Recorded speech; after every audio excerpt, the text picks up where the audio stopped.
Howdy everybody, David here, and this is another Dungeons & Dragons character creation tutorial, and this particular tutorial is going to be how to create a bard at level 1. Now the bard is a very versatile class in D&D 5e. Depending on what College of Lore that you would like to take at level 3, you can add more flavor onto the already very strong core baseline mechanics of the bard. Now, if you want a more melee type of bard, you could play that, or if you want a more spellcasting type of bard, you can have that as well. So, the bard, very versatile, and we're going to start at level 1, and in later videos down the line, we're going to take the same bard and we're going to level him up to level 20 using College of Lore and also level 20 College of Valor. So there's going to be a lot of character creation videos coming out in the future. So let's go ahead and get started, shall we? I'm looking forward to it. This is the bard, obviously, so we're going to say level 1 bard. Alright. Our name is going to be, let's name him Talos. It's a great name, T-A-L-O-S. Race. Now the race, you can do many different things. That's the great thing about D&D 5e. It gives you the freedom of choosing any race you want. You could play a half-orc, dragonborn bard if you want. But for this, we're going to go ahead with the more logical choice, and we're going to go something with more charisma and some other freedom with stats. We're going to go with the half-elf. Now, the great thing about, like I said, about 5e is that you don't have to choose this race that I'm actually creating this bard with. You can do whatever you want. If you want a dwarf, go for it. It's your bard. So just because I'm doing a half elf doesn't mean that you have to do a half elf. But for me, the most logical choice for stats and everything, definitely the bard. All right, so we're going to go with a neutral alignment with him. I love neutral all the way around. My name is David. You guys know that by now. Have no experience points. And now we're going to go ahead and do our stats. Now, there's a couple things that you want to do. You kind of want to try to do everything systematically so you don't forget anything. So the first thing I always do after I choose my class, choose my race, I always do my stats. And you can do one of two things. You can do a 4d6, keep the 3 highest, and you can roll 6 times. Or even if you want to take 7 times, keep the highest 6 rolls. Do whatever you want, whatever you and your dungeon master come up with. Myself, I like to take the 27 point buy that D&D 5e has in the mechanics. I like that because it gives me the freedom to customize the stats the way I want to. And what we're going to do here is we are going to do a 15 15 15 10 10 10. And what that does is when you buy a stat at 15, it takes 9 points of your 27. So if you make 3 15s, bam, you're out of points. So your other stats, they don't cost anything for being a 10, so we won't get any kind of negative modifiers there. So we will go ahead and do a 10 strength. We're going to do a 15 dexterity, a 15 constitution, a 10 intelligence, a 10 wisdom, and the bard's most important stat is charisma. So you want to prioritize charisma number 1 and then dexterity and constitution secondary. And dexterity is really strong for the bard because it's going to make your armor class go up, and you can also use the finesse weapon, the rapier. So I mean that's a great martial weapon. There's no feats needed in D&D 5e to use martial weapons, so have at it. Alright, so now that we've got our stats, the modifiers are basically going to be 0, and then the dexterity we're going to have to take our +1 and +2s for our race now. So we're not going to affect strength, intelligence, or wisdom. So with our racials for the bard, for the half-elf, we get to take +2 charisma. So we'll now jack this up to a 17, giving us a +3 modifier, and we'll also we get 2 points in charisma, and then we'll take our +1/+1. We'll go ahead and put both of those into dexterity and constitution, taking those also to +3 as well. So as you can see, starting right off the bat, the half-elf is a very strong choice for a bard. So, I mean, that's just really, really, really nice. Okay, now let's go ahead and do the first thing. Let's do some other quick things down here. Let's take a look at the half-elf racial features. Now, as you can see, we've already did our score points, our ability score points. You're going to get a speed of 30 feet. So let's go back up here, add our movement in at 30 feet. We're also going to get dark vision. So remember, you're not going to have any kind of problems with visibility in dark places, so you won't have to worry about the light cantrip as other, like a human would have to worry about. Fey Ancestry, really nice. This gives you advantage on saving throws that deal with charm, and also Fey Ancestry means that you cannot be put to sleep either. So if an NPC or if a creature or monster tries to cast sleep, you cannot be affected because you are a half-elf. Now, as a half-elf, you're going to get skill versatility, which is going to mean you gain proficiency in 2 skills of your choice. So we need to take a mental note of that. You get 2 proficiencies of your choice.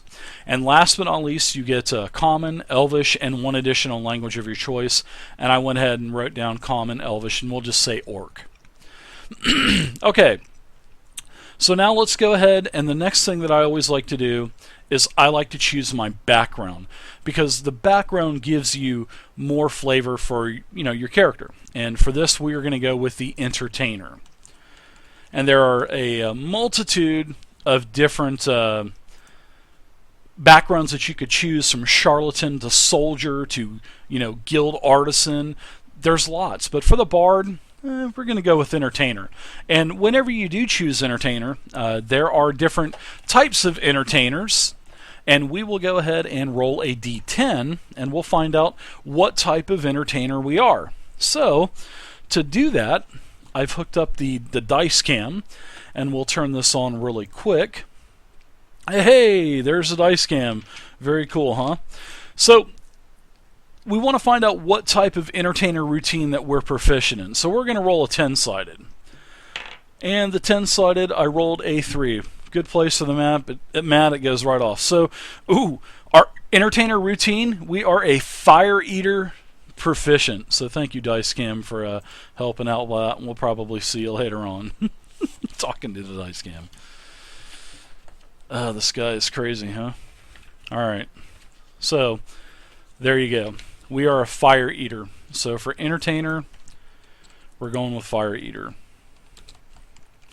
I think that's the first time I've ever had myself or anyone else roll fire eater, which is pretty cool. Alright, so now for the background, we're going to get some other bonuses too. So you're going to get acrobatics and performance right off the bat. So here's your skill checks. Skill checks in 5e work just like they do in 4th edition and Pathfinder and 3.5 and 3. Same thing. So we're going to go ahead and get proficiency in acrobatics and performance. And what proficiency means in D&D 5e is this. It's a universal system that gives you a +2 starting at level 1. So we're going to go ahead and write in our +2. At level 5 it'll increase to level 3 up to, I believe, level 16 or 17 gives you a +6 maximum. And what proficiency gives you bonus in are any kind of skill checks that you're proficient in, like we have acrobatics and performance. So our charisma modifier is a 3, and then when we add in proficiency, will be 5 for performance. So, I mean, piece of cake, no problem at all.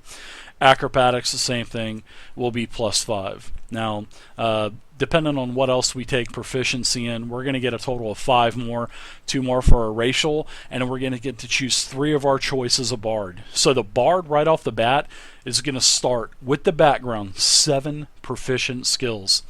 That's crazy. Most other classes only get 4.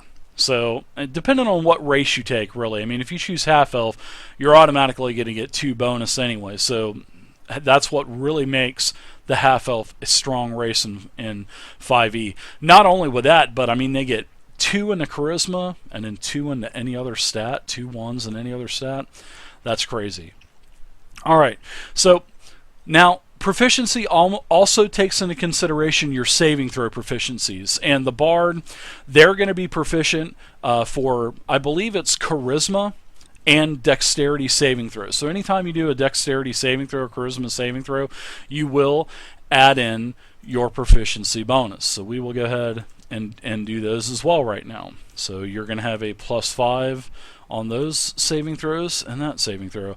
And you're not going to get any bonus for strength. You won't get anything for intelligence, wisdom, and you will get a +3 for any kind of con saving throws. So that's it. Saving throws are already done. The next thing you're going to worry about with proficiency is your plus to hit. And we'll worry about that when we get our weapons. We'll be taking the rapier and the dagger. And one other thing that the bard will have to worry about is your spell casting save DC and your spell attack, and we'll worry about that in just a few minutes too.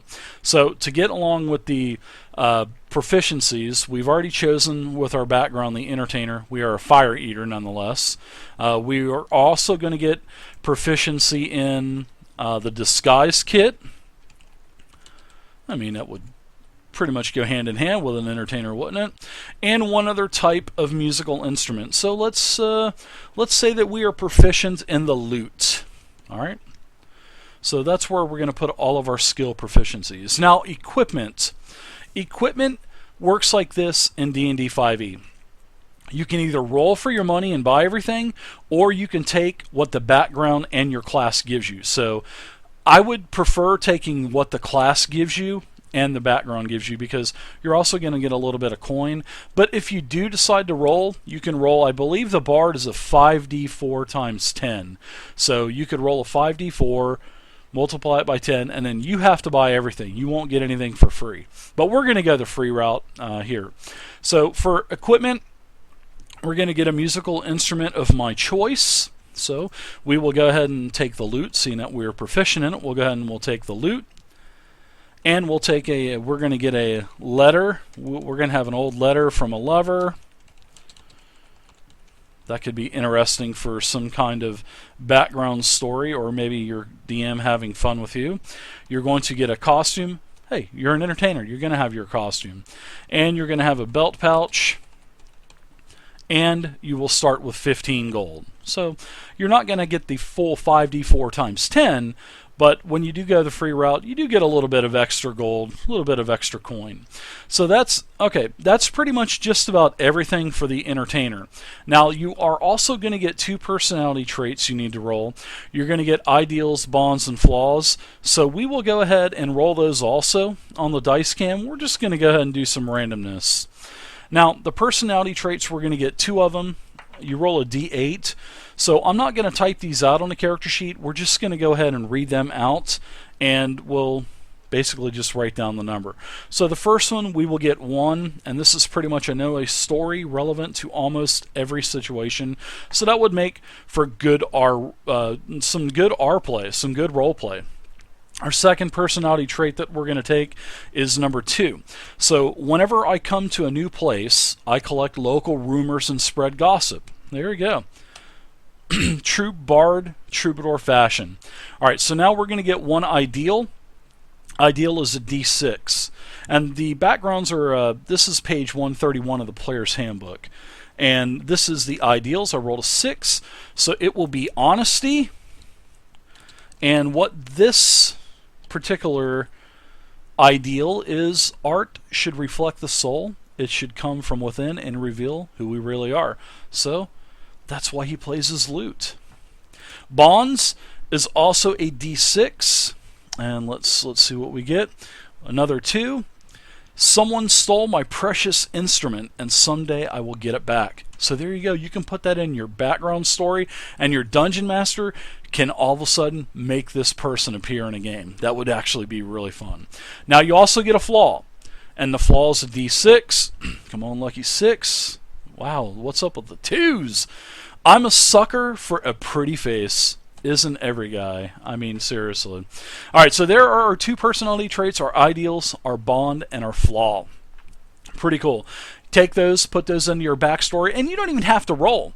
You can literally just go ahead and choose them if you want to. Just get with your DM and say, hey, can I choose these to make it fit my background story a little bit more? Me, I like the randomness, so I'll cater my background story to my rolls. All right. So that's pretty much it for the entertainer, our fire eater. So now let's go back to the bard. Now the Bard, we're going to go ahead and set up some things. We're going to set up our initiative. Our initiative is going to be +3 because it's basically just based off of your Dex modifier. Inspiration here is if you have good role play going on, your Dungeon Master can give you an inspiration roll, and what inspiration will do is you can tell the DM ahead of time that you're going to use your inspiration roll, and you can roll with advantage. So, or if you want to even get with your DM and come up with other ways to use your inspiration, go for it.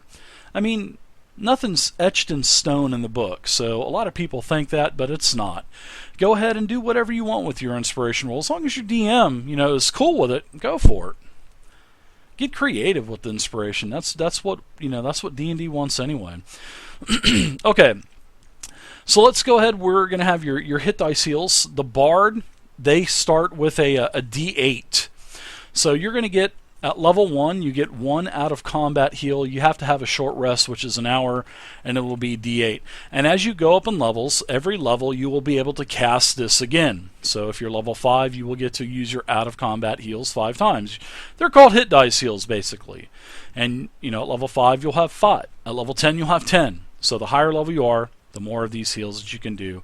But you have to have a short rest, which in D&D is unfortunately 1 hour.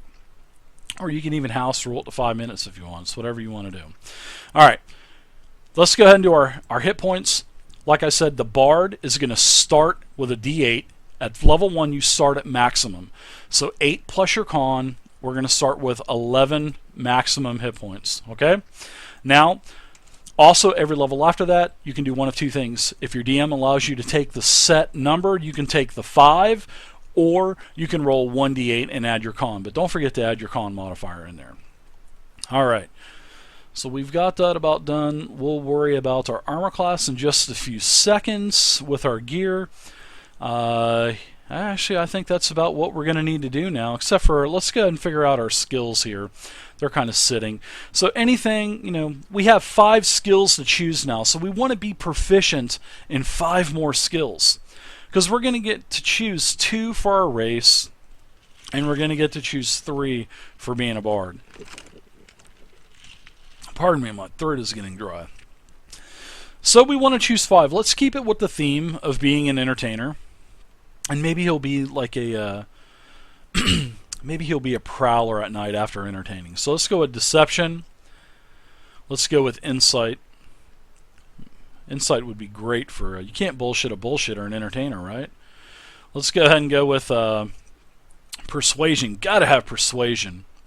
Maybe Sleight of Hand. Maybe you like to, as you're, playing your lute and, going around the audience, maybe you're sleight of handing. Maybe you're pickpocketing other items off of the table and whatnot. So that could actually lead for some fun RP or some suspense if you get caught.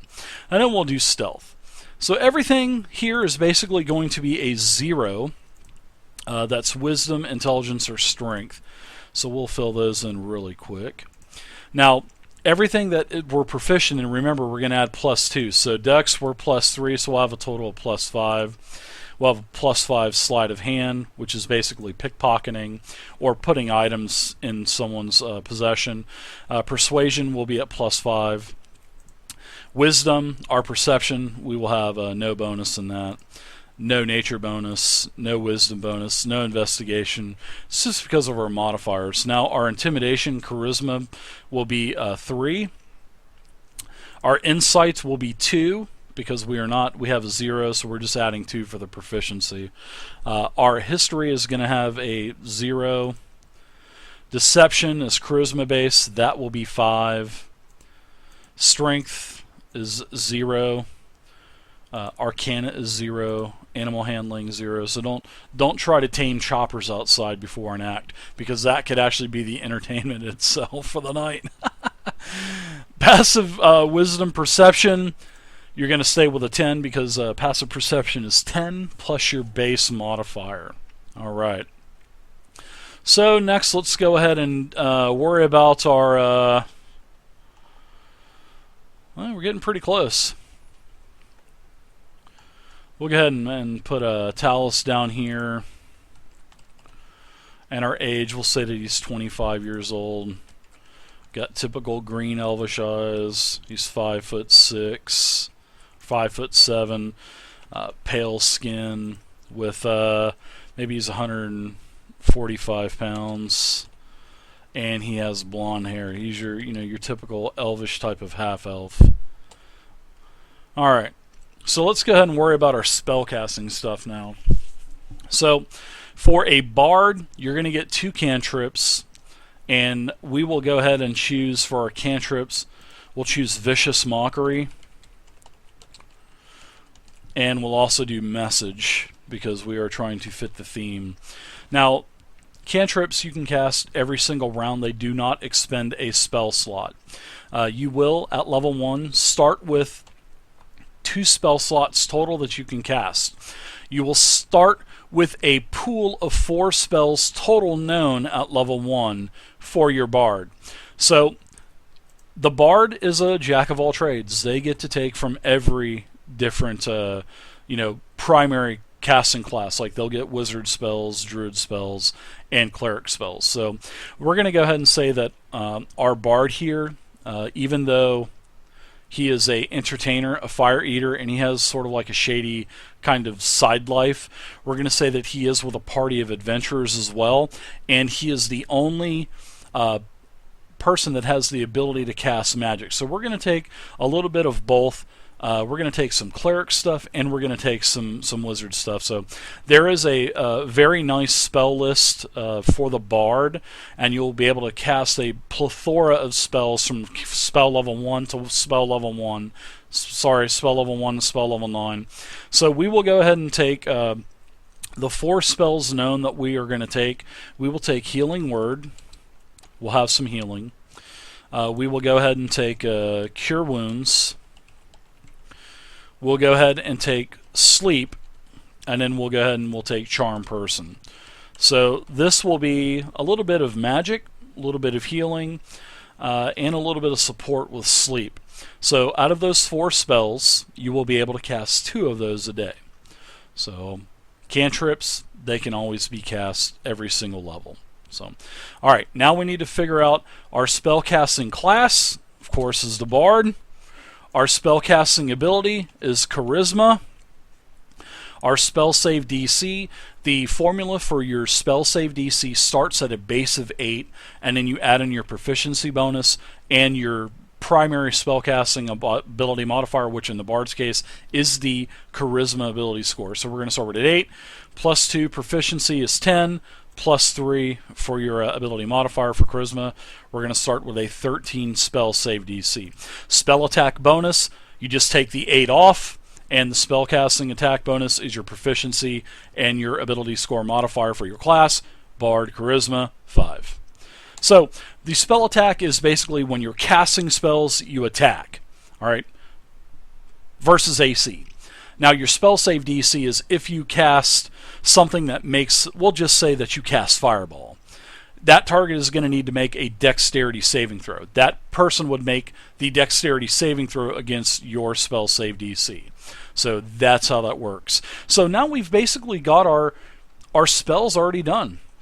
Level 1 spells done. The only thing we have left to do is talk about Bartok Inspiration. Now, this is going to be a feature that you get, and we're going to go ahead and put Bartok Inspiration here. All right. Now, Bartok Inspiration is really nice. At first, you can only cast it on other players.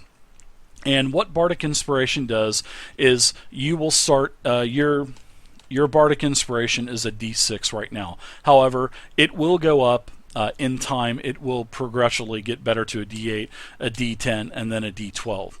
And what Bartok Inspiration does is you have a certain amount of times that you can use this a day, which is based off of your Charisma modifier. So right now, we can use Bartok Inspiration 3 times a day. All right, and then to get our Bartok Inspiration back, we need a long rest to get the Bartok Inspiration back. I believe it's a long rest, so let me just double check. It is. It is a long rest. So, whenever you cast Bartok Inspiration on another creature, you will give that creature an additional D6 to an ability check roll, to a saving throw roll or to an attack roll. And if that person wants to use your Bardic Inspiration, it can do so after it rolls, but it needs to declare Bardic Inspiration before the Dungeon Master says the result is either successful or not successful. So if you cast Bardic Inspiration on Little Tommy, and Little Tommy rolls a 13 versus the Orc Overlord, Little Tommy's going to say, I think I want to use my Bardic Inspiration because the Dungeon Master hasn't told Little Tommy that, Little Tommy, that it's a hit or miss. So Little Tommy uses his Bardic Inspiration, which is a D6, and we'll say that he rolls a 6. So he can add that 6, and then possibly it would probably be successful. So that's how Bardic Inspiration works. And once you use Bardic Inspiration, it's gone off of you. So you can only have it on one person at a time as well. So Bardic Inspiration is a really cool mechanic and a really cool feature for the Bard. And later on, you'll be able to put it on yourself and do things with it too. Alright, so that's pretty much all of our features. Now we want to worry about our gear. Now, the last thing that we're going to... also about spellcasting, I want to talk about two other things really quick. Not only you get the cantrips and your spell slots per day, but you're also going to have ritual casting. Now, if a spell is listed as a ritual, it will say so in the spell description. That means that you'll be able to cast that spell as a ritual and not take a spell slot. So you have to know the spell as part of your spells known, but you won't take a spell slot. So you'll cast it. It'll take 10 minutes. You do your fancy dancy ritual. Voila. Your ritual's performed. Takes 10 minutes plus the action of the spell. You're also going to get spellcasting focus, which is, your instruments for being a bard. Now, spellcasting focus does not give you any other bonus modifier for your spell attack or your spell save DC. It doesn't do that. What it does is it fulfills any kind of material components, minor material components like witch's hair or goblin eyeball or something like that. Now, if a spell has a material component that takes a monetary gold piece valued type of item, like a 100 gold piece diamond gem or a 10,000 gold piece onyx or something for a resurrection, then you will need to have that monetary item on you. But if you just have something like bat guana or something like that, then the spellcasting focus will satisfy that material component for you. It basically does the same thing as a spellcasting component pouch. So it's really nice. So that's one other thing I wanted to touch with about spellcasting. Now, we're going to go ahead and finish up with our armor and our weapons and our gear. So we're going to go ahead and first off, we're going to go ahead and take leather armor. So we'll put leather armor here. Leather armor has a base of 11 AC. Okay? And you can add all dex mod to this. So we'll just kind of make a note, all mod. So 11 AC plus our dexterity is a 3, so we're going to have a base, we're going to have a start at level 1 of 14. Not too shabby. Not going to be the same as like a paladin using, chainmail and a shield or a fighter, but still pretty nice for level 1. We're going to get to choose with we're going to get to start with 2 weapons as a bard. You get a free weapon of your choice between rapier, a longsword, or another type of item. We're going to go ahead and we will take the we'll take the rapier. It's finesse. Finesse in D&D 5e doesn't require feat. Like I said earlier, you can use strength or dexterity, whatever is better. So, of course, we're going to use dexterity. So we're proficient in that, so our attack bonus is going to take proficiency into consideration as well, along with our dex mod. So we will start with a +5 to hit. Now, the damage is going to be 1d8 piercing, but our modifier is just going to be our dexterity modifier. You do not, and I repeat, you do not add proficiency bonus in with your damage, only your dexterity modifier, because we are using this as finesse.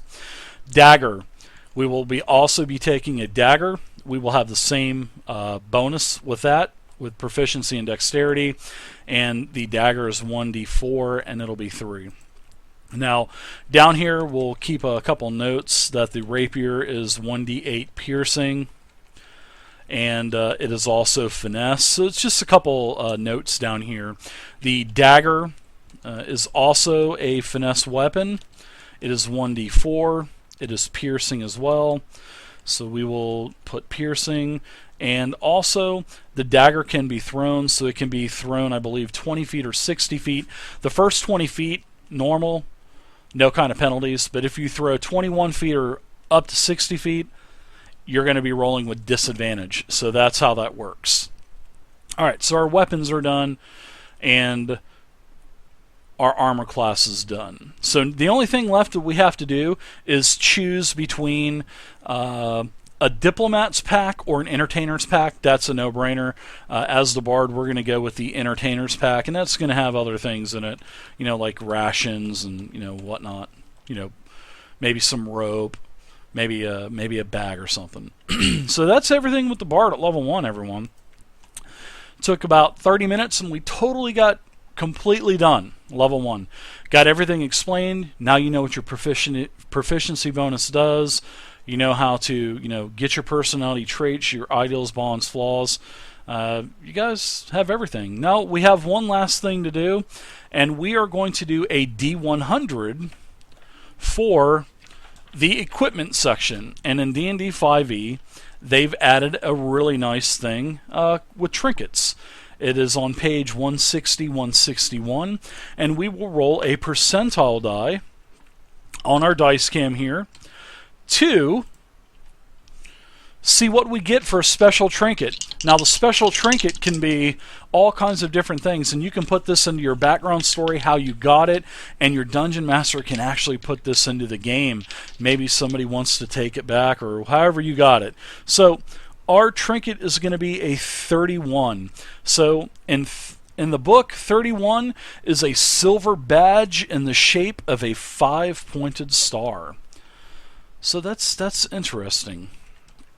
We have trinket number 31, and that is a silver badge in the shape of a 5-pointed star. So maybe that was something that, as you were entertaining a crowd in a tavern, maybe that is something that you stole previously, and now the owner is looking for you to get it back. That is pretty cool. I do like the trinkets added in 5e, and I actually use these in my other games that I play, like 13th Age and Pathfinder. I really, really, really like this, and you can use this and incorporate this in any game that you play. So there you go, everybody. That is it with creating the level 1 bard. And like I said, look for videos down the line. We will take this same Talus. We'll take Talus and we'll level him up to level 20, both College of Lore and College of Valor. So thank you guys again. Please feel free to leave a comment down below. Also, if you want to try a bard, I have 840 different D&D 5e character sheets on my website, tabletopping.net. They're all on these same 3-page PDF formats. Your spells already chose. Everything is already done for you. Just download it. Download it to your tablet, print it off, do whatever you want. Go try out the class, have fun with it. So thank you guys again, and I'll see you next time.